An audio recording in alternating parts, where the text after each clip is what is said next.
నమస్కారం అండి. మన భానుటాక్స్ ఛానల్కి స్వాగతం. ఈ ఏడాది ఫాల్గుణ మాసం శుక్లపక్షంలో వచ్చే ఈ హోలీ పాడ్యమి చాలా ప్రత్యేకమైనదండి. ఎందుకంటే చంద్రుడు పూర్తి కళలతో ప్రవేశించే ఈ పౌర్ణమి రోజే ఆ పాలకడలి నుండే ఆ మహాలక్ష్మి ఆవిర్భవించింది. అందుకే దీనిని లక్ష్మీ జయంతి అని కూడా పిలుస్తారు. అయితే ఈ అరుదైన పౌర్ణమి రోజే మనకి చంద్రగ్రహణం కూడా ఉండడంతో చాలా మందిలో కొన్ని సందేహాలు ఉన్నాయి. గ్రహణం సమయంలో అమ్మవారికి పూజలు చేయవచ్చా, అసలు క్షీరదీపం అంటే ఏంటి, దాన్ని కొబ్బరి చిప్పలో ఎలా వెలిగించాలి, ఏ సమయంలో ఈ పౌర్ణమి పూజను ముగించుకోవాలి, ఏ నియమాలు పాటించాలి, ఇలాంటి ఎన్నో ముఖ్యమైన విషయాలను, పూజా విధానాన్ని ఈ వీడియోలో మీకు నేను వివరంగా చూపిస్తాను. ఎక్కడా స్కిప్ చేయకుండా పూర్తి వీడియోని చివరి వరకు చూడండి. ఎందుకంటే ఈ అరుదైన రోజున మనం చేసే చిన్న తప్పులు కూడా దోషానికి కారణం అవ్వచ్చు. మరి ఆలస్యం చేయకుండా వీడియోలోకి వెళ్ళిపోదాం. ముందుగా ఈ పూజను చేసుకోవడం కోసం ఇలా విడిగా పీఠాన్ని ఏర్పాటు చేసుకుని పూజను చేసుకోవచ్చు, లేదా మన నిత్య పూజా మందిరంలోనైనా చేసుకోవచ్చు. ఈ విధంగా అమ్మవారిని పెట్టడం కోసం ఒక పీట ఏర్పాటు చేసుకోవాలి.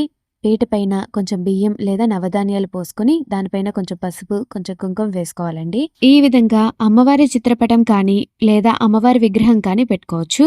ఇక ఈ పౌర్ణమికి ఒక ప్రత్యేకత ఉందండి. చంద్రగ్రహణం రాబోతుంది కాబట్టి ఈ పౌర్ణమి పూజను మీ నిత్య పూజా మందిరంలోనే చేసుకుంటే చాలా మంచిదండి. ఎందుకంటే మనం గ్రహణం తర్వాత మన ఇల్లుని, పూజా మందిరంని శుద్ధి చేసుకోవాల్సి ఉంటుంది. ఒకవేళ మీరు ప్రత్యేక పీఠాన్ని ఏర్పాటు చేసుకుంటే పూజా పీఠాన్ని ఎప్పుడు కదపాలి, అదే విధంగా ఎలా శుద్ధి చేయాలో కూడా ఈ వీడియోలో నేను మీకు వివరిస్తాను. మీ దగ్గర అమ్మవారి ఒంటరి చిత్రపటం ఉన్నా, లేదా వినాయకుడు సరస్వతి దేవితో కలిసి ఉన్న చిత్రపటం కానీ విగ్రహాలు ఉన్నా సరే మీరు ఈ పూజలో పెట్టుకోవచ్చు. అలంకారాన్ని విషయానికి వస్తే అమ్మవారికి గాజుల మాలలు, పువ్వుల మాలలు లేదా కాసుల పేరుతో చక్కగా అలంకరించుకోండి. తర్వాత అమ్మవారికి పసుపు కుంకుమలు కూడా సమర్పించాలండి. ఈ ఏడాది ఫాల్గుణ మాసం శుద్ధ పౌర్ణమి నాడే లక్ష్మీ జయంతిని జరుపుకుంటున్నాం. 2026 మార్చ్ 3వ తేదీన ఈ పౌర్ణమి తిథి వస్తుంది. అయితే అదే రోజు చంద్రగ్రహణం కూడా ఉండడంతో పూజా సమయముల విషయాల్లో చాలా జాగ్రత్తగా ఉండాలండి. శాస్త్ర ప్రకారం అమ్మవారికి ప్రదోష కాలంలో అంటే సాయంత్రం వేళలో పూజ చేస్తే చాలా మంచిదండి. అందుకే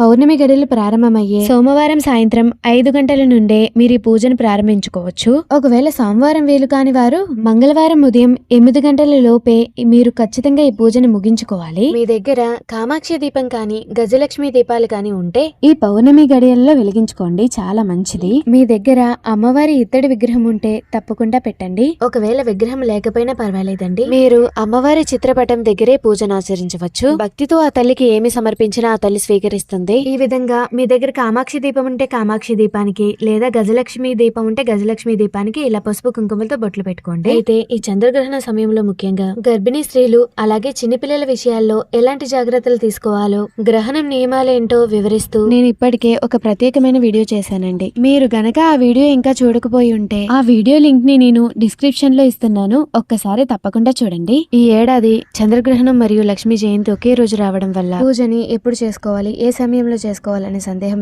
అందరిలోనూ ఉంటుందండి. సోమవారం సాయంత్రం నుండే మనకు పౌర్ణమి గడియలు వస్తున్నాయండి. సోమవారానికి గ్రహణానికి సంబంధం లేదు కాబట్టి మీకు వీలైతే సోమవారం సాయంత్రమే అమ్మవారి పూజను చేసుకోవడానికి ప్రయత్నించండి. ఒకవేళ మీకు సోమవారం కుదరకపోతే మంగళవారం చేసుకునే వాళ్ళు మాత్రం చాలా ఎర్లీగా పూజను ముగించుకోవాలి. ఎందుకంటే గ్రహణం కారణంగా దేవాలయాలన్నీ ఎలాగైతే మూసివేస్తారో మనం కూడా ఇంట్లో గ్రహణ నియమాలను పాటిస్తాం. అందుకే మంగళవారం ఉదయమే పూజను పూర్తి చేసి గ్రహణం విడిచిన తర్వాత సాయంత్రం మన ఇల్లుని, పూజా మందిరంని శుద్ధి చేసుకున్న తర్వాతే మళ్ళీ దీపం పెట్టుకోవాలి. ఇక పూజలో అత్యంత ముఖ్యమైన ఘట్టం అమ్మవారికి అభిషేకం. లోకమాత అయిన ఆ మహాలక్ష్మి పాల సముద్రం నుండి ఉద్భవించింది కాబట్టి పౌర్ణమి నాడు ఆ తల్లికి పాలాభిషేకం చేయడం అంటే చాలా ఇష్టం అండి. కేవలం పాలుతోనే కాకుండా పంచామృతాలతోనైనా అభిషేకం చేసుకోవచ్చు. అంటే పాలు, పెరుగు, తేనె, నెయ్యి, చక్కెర ఇట్లా ఏది దొరికితే వాటితో అమ్మవారికి అభిషేకం చేసుకోవడానికి ప్రయత్నించండి. ఈ ఒక్కొక్క వస్తువుకి ఒక్కో ప్రత్యేకత ఉందండి. పాలు శాంతినిస్తే, తేనె మధురమైన జీవితాన్ని, నెయ్యి ఐశ్వర్యాన్ని ప్రసాదిస్తాయి. మీ ఇంట్లో కూడా ఇలా పంచామృతాలతో అమ్మవారికి అభిషేకం చేసుకుంటే ఆ తల్లి అనుగ్రహం మనపై ఎప్పుడూ ఉంటుంది. ఈ విధంగా తెల్లని పాలు అంటే ఆవు పాలు ఉంటాయి కదా, వాటితో అభిషేకం చేసుకుంటే ఐశ్వర్యం సిద్ధిస్తుంది. అమ్మవారికి అభిషేకం చేసిన పాలు ఏవైతే ఉంటాయో వాటిని ప్రసాదంగా మీ ఇంట్లో అందరూ కూడా స్వీకరించవచ్చు. లేదు అనుకుంటే ఎవరు తొక్కని ప్రదేశంలో కూడా పారిపోయొచ్చు. ఈ విధంగా అమ్మవారికి పాలు, పంచామృతాలు పంచామృతాలే కాకుండా పసుపుతోనూ కుంకుమతో కూడా అభిషేకం చేసుకోవచ్చు. లక్ష్మీ జయంతి అంటేనే సాక్షాత్తు ఆ తల్లి ఆవిర్భవించిన రోజు. ఈ పవిత్రమైన పౌర్ణమి వేళ పూజను ప్రారంభించే ముందు మీ సంకల్పం ఏదైతే ఉంటుందో, అంటే మీ మనసులోని కోరికను ఆ తల్లికి వినిపించుకోండి. మీ గోత్రనామాలు, మీ ఇంట్లో వారందరి పేర్లు చెప్పుకుంటూ సంకల్పం చేసుకోండి. అభిషేకం పూర్తయిన తర్వాత అమ్మవారిని శుద్ధి చేసి మళ్లీ పీఠం మీద ప్రతిష్ఠించండి. అదే విధంగా ఈ రోజు కనకదార స్తోత్రం కానీ, మహాలక్ష్మి అష్టకం కానీ, అలాగే అమ్మవారి అష్టోత్తరాలు చదవడం కూడా చాలా విశేషం. అలాగే పౌర్ణమి వేళలో వెన్నెల్లో కూర్చుని లలిత సహస్రనామం పారాయణం చేస్తూ ఉంటారు. అలా పౌర్ణమి రాత్రి వెన్నెల్లో కూర్చుని లలిత సహస్రనామాన్ని 9 సార్లు పఠించలేని వాళ్ళు కనీసం మనం ఏర్పాటు చేసుకునే పూజా పీఠం దగ్గరైనా సరే ఒక్కసారైనా లలిత సహస్రనామాన్ని పఠించండి. ఆ విధంగా లలిత అమ్మవారి నామాలు పఠించి అమ్మవారి అష్టోత్తరాలు, శతనామావళి కూడా చదువుకోవచ్చు. ఆ తల్లి నామాలు చదువుకుంటే మీ ఇల్లు పాజిటివ్ ఎనర్జీతో నిండిపోతుంది. ఇప్పుడు క్షీరదీపాన్ని వెలిగించుకోవాలి. ఈ క్షీరదీపం సాధారణంగా అందరూ మట్టి ప్రమిదల్లో కానీ లేదా ఇత్తడి కుందుల్లో కానీ వెలిగిస్తూ ఉంటారు. కానీ ఇక్కడ కొబ్బరి చిప్పలో క్షీరదీపాన్ని వెలిగిస్తున్నాను నేను. ఆ మహాలక్ష్మీదేవి పాల సముద్రం నుండి ఉద్భవించింది కాబట్టి ఆ తల్లికి తెల్లని వస్తువులంటే చాలా ఇష్టం. అందుకే శుభ్రం చేసిన కొబ్బరి చిప్పలో తెల్లటి స్వచ్ఛమైన ఆవు పాలు పోసి దానిలో నెయ్యితో తడిపిన వత్తిని వేసి వెలిగించాలి. పౌర్ణమి వేళలో ఇలా కొబ్బరి చిప్పలో క్షీరదీపం వెలిగించడం వల్ల ఆ తల్లి అనుగ్రహం మనపై తొందరగా పడుతుంది. ఈ విధంగా అమ్మవారికి అభిషేకం చేసుకున్న తర్వాత మీ దగ్గరున్న కాయిన్స్ తో లేదా వెండి నాణాలతో అమ్మవారికి అష్టోత్తరాలు చదువుకుంటూ అర్చన చేసుకోండి. అలాగే ఈ రోజు అమ్మవారికి ఎంతో ఇష్టమైన మంగళకరమైన వస్తువులతో అంటే చిటిగాజులతో, పసుపు కొమ్ములతో అర్చన చేసుకోవడం వల్ల సౌభాగ్యం సిద్ధిస్తుంది. ఇక ముఖ్యమైన విషయం అదేంటంటే సోమవారం రాత్రి పౌర్ణమి పూజ క్షీరదీపారాధన ముగించుకున్న వారు ఆ పూజా పీఠాన్ని ఎప్పుడు కదపాలి అంటే సోమవారం సాయంత్రం పూజంతా పూర్తయ్యాక ఆ దీపారాధన వెలుగుతున్నప్పుడే అమ్మవారి పటాన్ని లేదా విగ్రహాన్ని కొంచెం పక్కకి జరిపి యథాస్థానానికి చేర్చుకోవచ్చు. ఇక దీపం పూర్తిగా కొండెక్కిన తర్వాత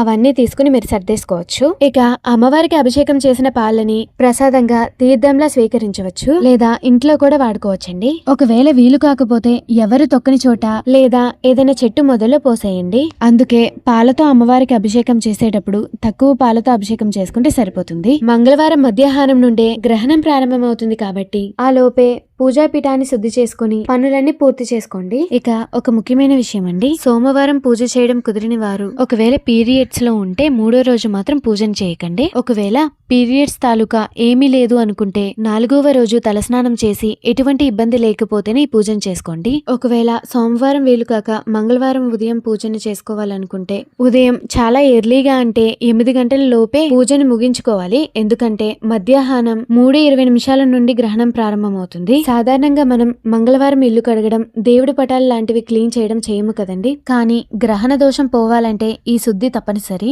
సాయంత్రం 6:47 గ్రహణం విడుపు స్నానం చేసిన తర్వాత ఇల్లు తుడిచే నీళ్ళలో కొంచెం పసుపు, కొంచెం రాళ్ల ఉప్పు వేసి ఇల్లు మొత్తం శుభ్రం చేసుకోవాలి. గడపలు కడిగి దేవుడి పటాలు, దేవుడి విగ్రహాలు అన్ని తుడుచుకున్నాకే మనం మళ్ళీ దీపారాధన చేసుకోవాలి. ఈ నియమాలు పాటిస్తేనే గ్రహణ దోషం పోయి మన పూజ సంపూర్ణమవుతుంది. ఒకవేళ మీరు మంగళవారం నాడు శుద్ధి చేయలేము అనుకుంటే బుధవారం ఇల్లంతా శుద్ధి చేసుకున్న తర్వాతే నిత్య పూజను ఆచరించండి. వీలైనంత వరకు లక్ష్మీ జయంతి పూజను సోమవారం సాయంత్రమే ప్రశాంతంగా ముగించుకోండి. మంగళవారం సాయంత్రం 6:47 గ్రహణం విడుపు స్నానం ఆచరించి ఇల్లంతా శుద్ధి చేసి దీపం వెలిగించి ధూపం వేయండి. ఇలా చేయడం వల్ల గ్రహణ దోషాలు తొలగిపోయి ఇంటికి రక్షణ కలుగుతుంది. తెలిసి తెలియక ఏమైనా గ్రహణ నియమాలు పాటించకపోయినా ఈ గ్రహణ శాంతి వల్ల మనకు అంతా మంచి జరుగుతుంది. ముఖ్యంగా గర్భిణీ స్త్రీలు అమ్మవారి స్మరణ చేస్తూ అమ్మవారి అష్టోత్తరాలు గాని శతనామావళి గాని చదువుకుంటూ కాలాన్ని గడపండి. ఇక ఆహార నియమాల గురించి ఆల్రెడీ నేను అప్లోడ్ చేసిన వీడియోలో వివరంగా చెప్పానండి. వీలైతే ఒకసారి చెక్ చేయండి. చూశారు కదండి, ఈ విధంగా గ్రహణ నియమాలు పాటిస్తూ ఎంతో విశేషమైన ఈ మాఘశుద్ధ పౌర్ణమి మరియు లక్ష్మీ జయంతి రోజున ఆ మహాలక్ష్మి దేవిని భక్తితో కొలుచుకోండి. ఈ విధంగా పూజ పూర్తయిన తర్వాత వీలైతే అమ్మవారికి తాంబూలం సమర్పించడానికి ప్రయత్నించండి. చివరగా అమ్మవారికి ఏ దిష్టి తగలకుండా ఎర్ర నీళ్ల హారతి ఇచ్చానండి. ఒక పళ్ళెంలో నీళ్లు తీసుకుని నీళ్ళల్లో కొంచెం పసుపు, కొంచెం సున్నం కలుపుకుని తయారు చేసుకోవాలి. ఆ నీళ్ల పైన ఒక తమలపాకు ఉంచి కర్పూరాన్ని వెలిగించి అమ్మవారికి మంగళహారతి ఇచ్చాను. ఇలా పూజ చివర్లో హారతి ఇవ్వడం వల్ల మన పూజలో ఏమైనా దోషాలు ఉన్నా తొలగిపోయి అదే విధంగా అమ్మవారి పూర్తి అనుగ్రహం మనకి లభిస్తుంది.